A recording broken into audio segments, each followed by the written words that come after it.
안녕하세요. 저는 곧 이른을 바라보는 평범한 가정주부입니다. 남부러울 만큼의 재력을 가지진 않았으나 어디 가서 손 벌린 적 없고 세상 누구보다 다정한 남편을 만나 늘 주변 지인들의 부러움을 샀죠. 그리고 저는 아들이 둘 있습니다. 둘째는 올해 41살에 안정적인 중견기업의 과장으로 똑소리 나는 며느리를 만나 딸아이를 낳고 잘 살고 있어요. 둘째 며느리는 사근사근한 성격도 아니었고 연락도 뜸해 처음에는 조금 섭섭하긴 했지만 만날 때면 진심으로 절 생각해 주더군요. 둘째 며느리도 제가 섭섭해하는 것을 눈치챘는지 자신의 성격에 대해 제게 양해를 구했어요. 마음은 크지만 표현을 잘 못할 뿐이라는 며느리 얘기에 전 처음에는 노력도 하지 않고 시어머니한테 이해해달라고 말하는 것이 과연 옳은 것인지 의아했어요. 남편에게 이 얘기를 했더니 사람마다 성향이 다른 건 당연하다며 가식적으로 행동하지 않고 우리에게 얘기해 준 게 더 좋은 거라고 둘째 며느리도 얘기하기가 쉽지 않았을 거라며 제게 이해하라고 하더군요. 머리로는 이해가 되지만 그래도 조금 섭섭했는데 시간이 흐르고 보니 둘째 며느리의 한결같은 행동과 표현이 절 무시해서 그렇게 얘기하고 행동한 것이 아니라는 것을 느낄 수 있게 해주었습니다. 이후 전 둘째 며느리와 서로를 이해하며 존중하는 사이로 발전했고 다른 사람이 부러워할 정도로 돈독한 고부 사이가 되었죠. 정말 어디 내놔도 손색 없는 둘째 내외와 귀여운 손녀는 제 보물 같았습니다. 큰아들은 25살의 며느리를 만나 두 딸아이를 낳았어요. 조용한 성격에 말수가 별로 없는 큰 며느리를 맞이했을 때는 저 역시 시어머니가 된 게 처음이라 잘 못해줬던 것 같네요. 그런 시어머니가 뭐가 좋다고 큰 며느리는 집안에 일이 없어도 종종 찾아왔습니다. 그렇게 자주 보니 정이 깊이 들게 되었고 좋은 물건이 들어오면 둘째 며느리의 눈치를 살피며 큰 며느리부터 챙기게 되더라고요. 사실 큰 며느리부터 챙기게 된 건 그 이유뿐만은 아니었어요. 둘째 아들은 남편을 닮아 다정했고 수입 역시 좋았습니다. 거기다 둘째 며느리도 약사라 경제적으로 충분히 여유가 있었어요. 하지만 큰아들은 직업군인으로 수입은 안정적이지만 외벌이라 둘째네보다는 경제적으로 풍족하진 못했죠. 더군다나 큰아들은 누굴 닮았는지 성격이 고지식하고 말수도 없었거든요. 그런데 똑같이 자신을 표현하지 않는 큰 며느리가 마음에 걸렸죠. 그런 제 마음을 아는지 제가 늘 큰 며느리를 먼저 챙겨도 둘째 며느리는 질투 한 번을 하지 않고 챙기는 걸 돕더라고요. 둘째 며느리가 외동으로 사랑을 나누어 가지는 것을 어색해하지 않을까 걱정했는데 둘째 며느리의 이런 행동을 보니 제가 괜한 편견을 가지고 있었구나 싶었습니다. 이후 둘째 며느리는 좋은 물건이 들어오면 큰 며느리에게 나누어 주었고 1년에 한두 번은 저희와 큰아들 내외를 챙겨 가족여행을 떠나곤 했어요.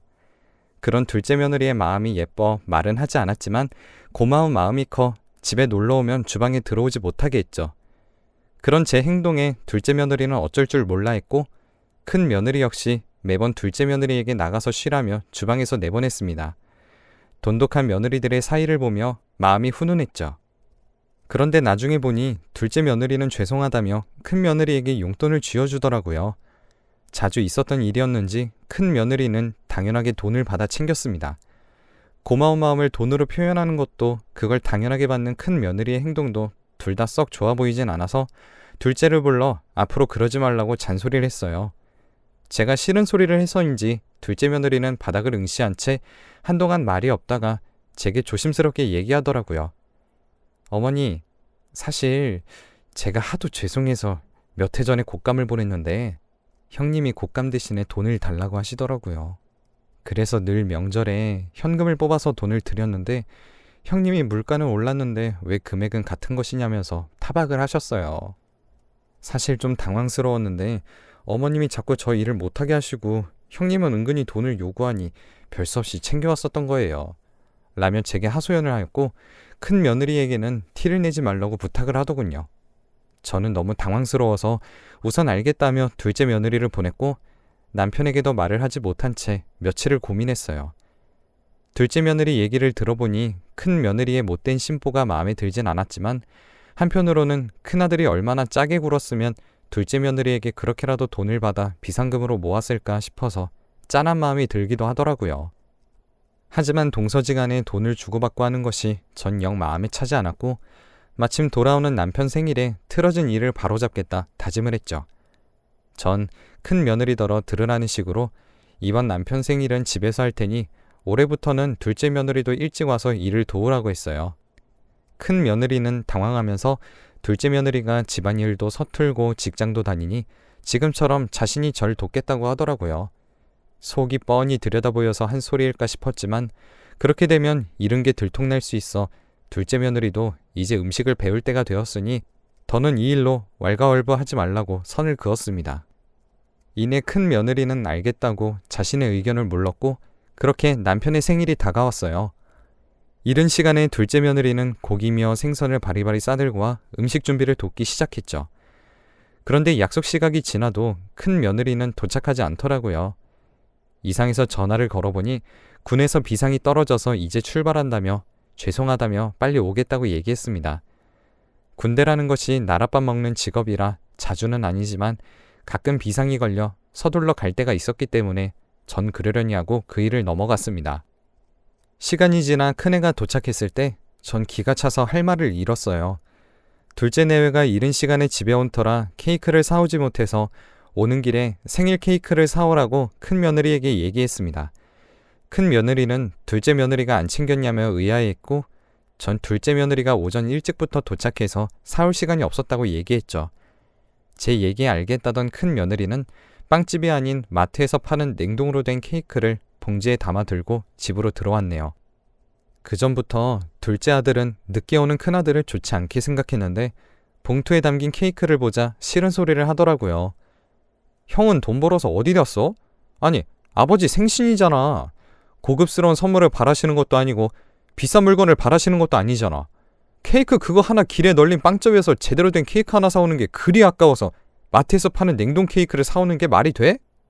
그 얘기를 들은 큰아들은 둘째 아들을 위아래로 훑어보며 노려보았고 둘째 아들의 말은 틀린 것이 하나도 없었지만 좋은 날 괜히 큰 싸움이 날 것 같아서 저 케이크가 맛있었다고 내가 그 전에 얘기했더니 그걸 기억해서 사왔나 보네.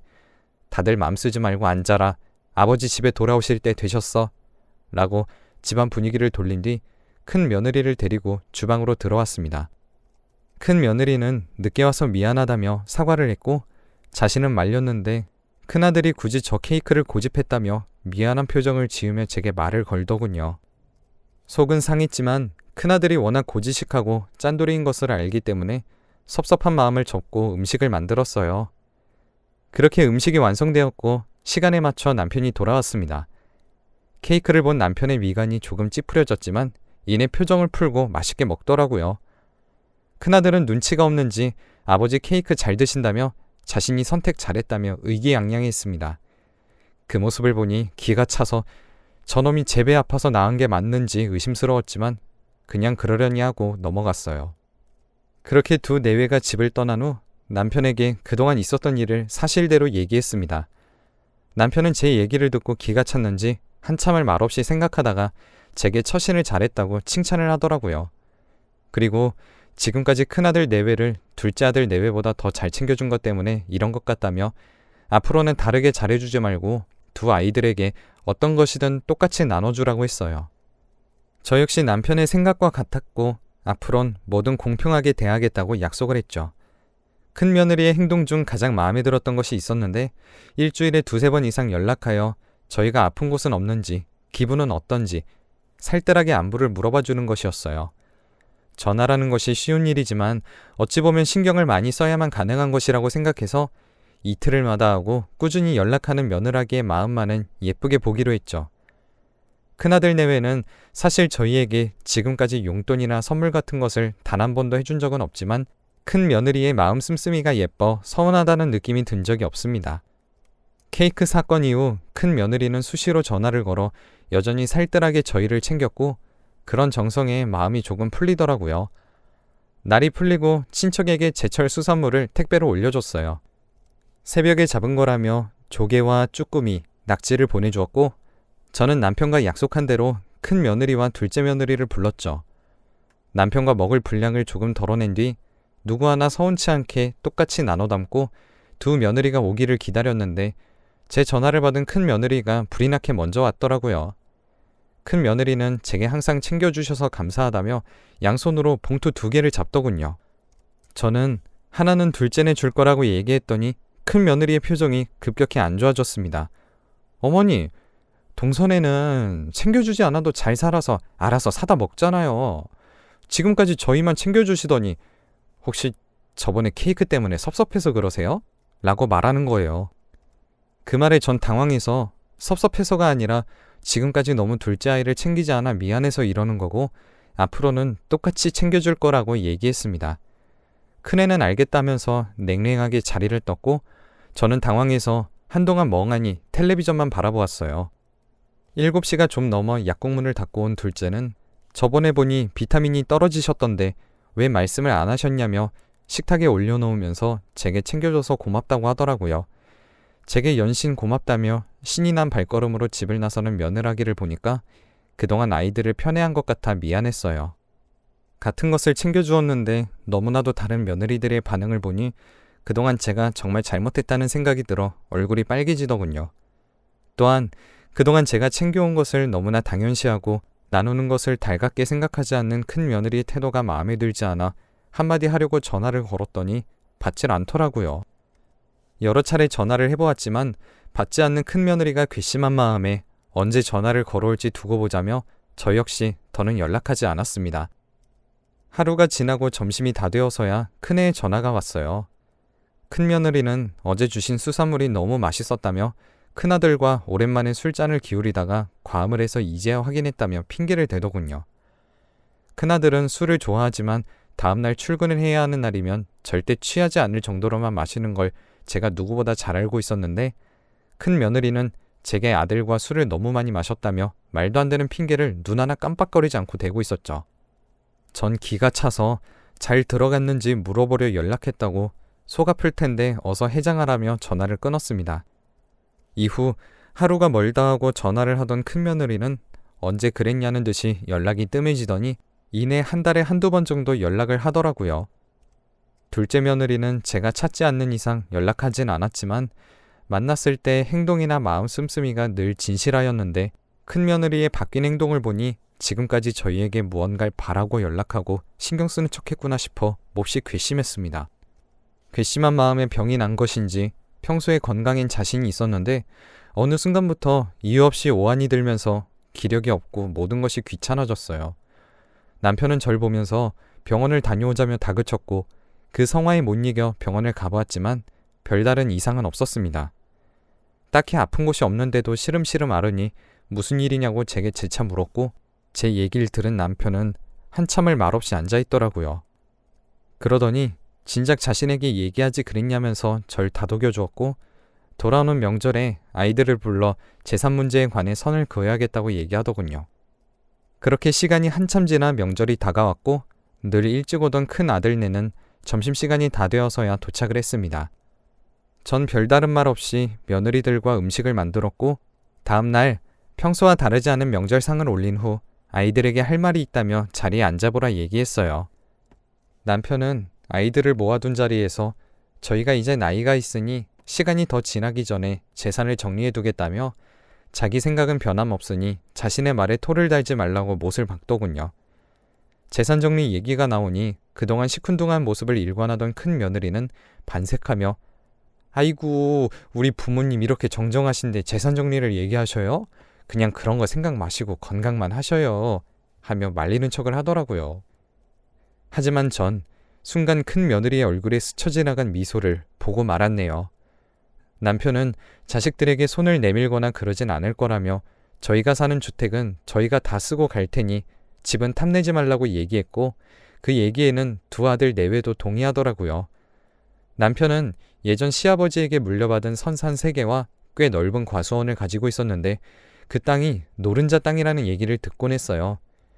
큰아들은 당연히 남은 재산의 대다수를 자신이 물려받을 거라 짐작을 하고 있는 것처럼 보였고 둘째 아들은 형이 욕심이 많은 것을 알고 있기에 어느 정도 재산에 대해서 포기하고 있었던 것 같더라고요. 남편은 선산 중 가장 값이 나가는 산 하나를 큰아들 명의로 넘겨줄 것이고 둘째네에게 과수원을 줄 것이라고 얘기했습니다. 그 얘기에 큰아들은 자신이 장남인데 산 하나 먹고 떨어지라고 얘기하는 것이냐며 남편에게 대들었고 큰 며느리는 너무하시다며 아들 편을 들고 나섰어요. 그러더니 둘째 아들에게 소리치며 대체 어떤 수작을 부렸길래 아버지가 자신의 몫을 너한테 주냐며 미친 듯이 날뛰더군요.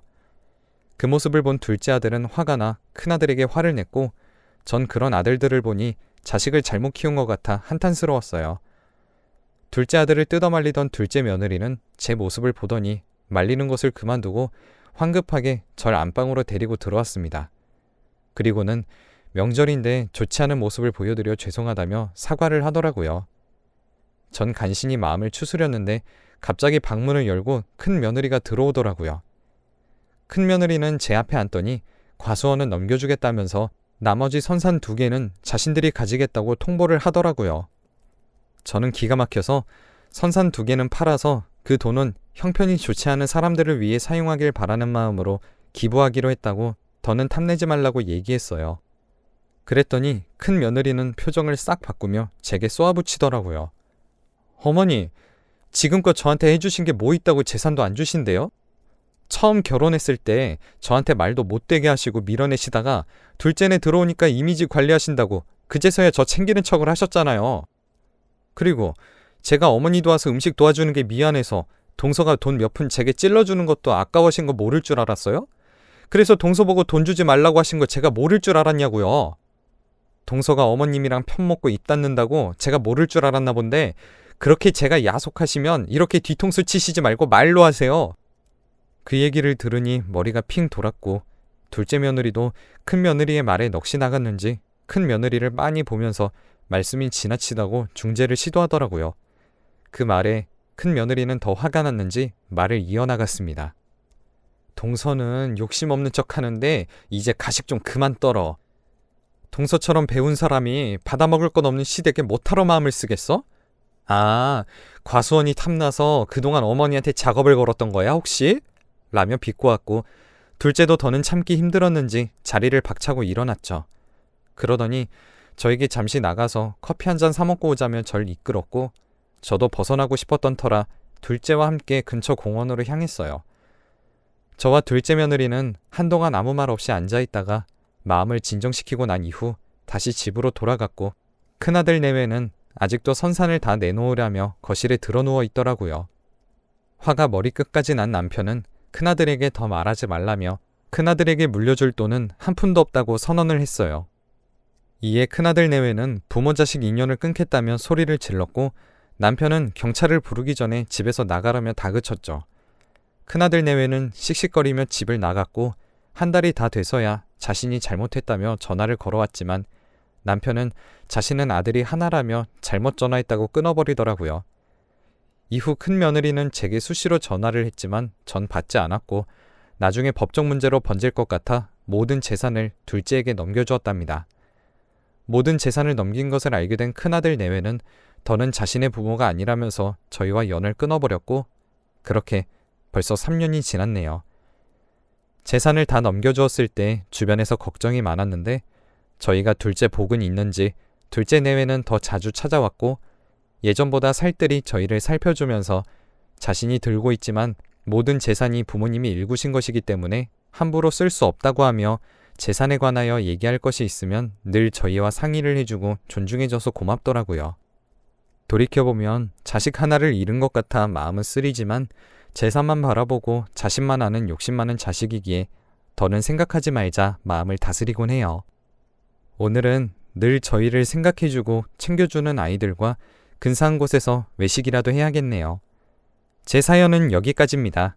들어주셔서 감사해요.